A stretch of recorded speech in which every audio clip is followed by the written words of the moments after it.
Locomoto is a cozy live sim adventure game set on a train where you are the conductor.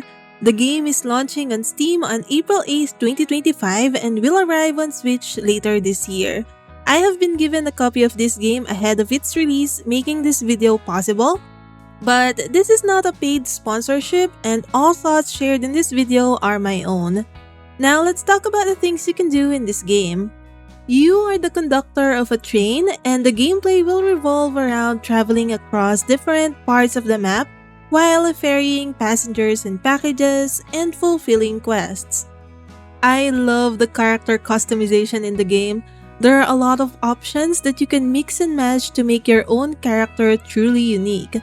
From your facial features to customizing your tail or antlers, each body part has customizable color patterns and palettes as well. You can change your character's look and clothing in the middle of the game, so don't stress too much about this part at the start. As you explore different areas, you'll encounter some villagers carrying their bags, which means they want to travel to another area. You would then board these passengers, and it's up to you to set the route towards their destination. You can have some detours before dropping the passengers off, and I haven't encountered any passenger who got angry when I did so. Once they reach their destination, they will give you a random token as their payment. Tokens can be earned in different ways and come in various types. Each type can be exchanged for items at special booths around the world. These booths are scattered across different locations, and each one offers a unique set of rewards. Another way to get tokens is by recycling trash. Some places will have these recycling bins with different categories. You can pick up trash from around the world or from the mess your passengers left in your train. You can utilize a recycling bag to pick up multiple trash at once and sort them out all at once. Place enough trash into its corresponding recycling bin to get a token. Furthermore, you can pick up packages and deliver them to other areas of the map to earn a random token for each package delivered. Some of the NPCs or villagers that you encounter across the map will also give you quests. These can range from simple things like finding an item or helping them in their gardens, to more involved tasks like being requested to tour them through separate areas of the map. As you interact with the villagers, you will start to learn more about their personalities and struggles in the world.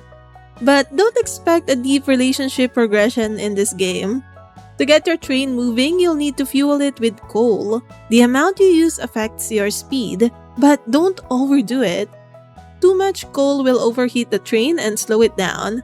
You will need to pull the whistle to release steam and cool things off. The map is divided into 3 main areas, and each area will have different train stations, so there's quite a lot to explore. While you are traveling, there is not much else to do on the train itself aside from managing the train's speed and customizing the train. Do keep this in mind because at the start of the game, you won't really have a lot of furniture or items to arrange yet, so the journeys might feel long and quiet. As you progress, you will unlock more furniture and decorations, and some passengers may start requesting snacks or drinks during their ride, so things do get a bit busier. You can craft items or furniture from the materials you collect across the world. Fulfilling quests with villagers will also reward you with new clothing, resources, and crafting blueprints. There are different kinds of crafting tables.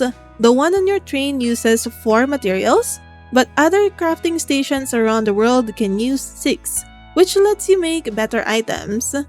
The materials you use also determine the item's color, so the type of wood or metal directly affects the final look. It's a cool system, but it can make matching your furniture tricky at the start. Crafting has a couple of limitations. You cannot make multiples at once, and there's no way to see what color variations you've already made, so if you're going for a matching set, you will need to remember which materials you've used before. You can fully customize your train however you like by arranging furniture, adding seats to accommodate more passengers, changing the wallpaper, and even painting your wagons. You will also eventually be able to add more wagons as you progress. Don't worry about putting temporary items until you get more or better materials, since you can disassemble furniture and get all the materials used back. This is a very slow-paced and relaxing game, and my favorite parts are character customization and decorating the train. You can also save the game at any time, so there's no pressure at all if you just want to play the game in short bursts. Now, let's talk about a few things that could use improvement. I ran into some clunky controls and item placement issues while playing on mouse and keyboard. For example, when boarding passengers, you need to press Q on a seat to reserve that seat for a passenger. However, Q is also used to place furniture and to enter item placement mode, so when I'm trying to board the passenger, the game often goes into grid mode instead of properly assigning the seat to the passenger. I also found it difficult to place items at different heights on tables and shelves, and I wish this was more intuitive. In addition to that, you can pick up some items that are stuck together, like these sacks, but you can't really stack them back up again, making the world a bit too cluttered at times. There are also still some minor bugs like weird item placements, which will hopefully be resolved by the time the game releases. Overall, if you enjoy slow-paced games where you can take your time and customize your train, then this game might just be for you. The art style is cute, the vibe is relaxing, and there's something really satisfying about slowly building and upgrading your own train.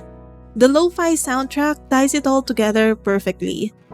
That said, if you are someone who prefers fast gameplay loops or constant action, this might feel a little too slow, especially early on when your train is still pretty bare.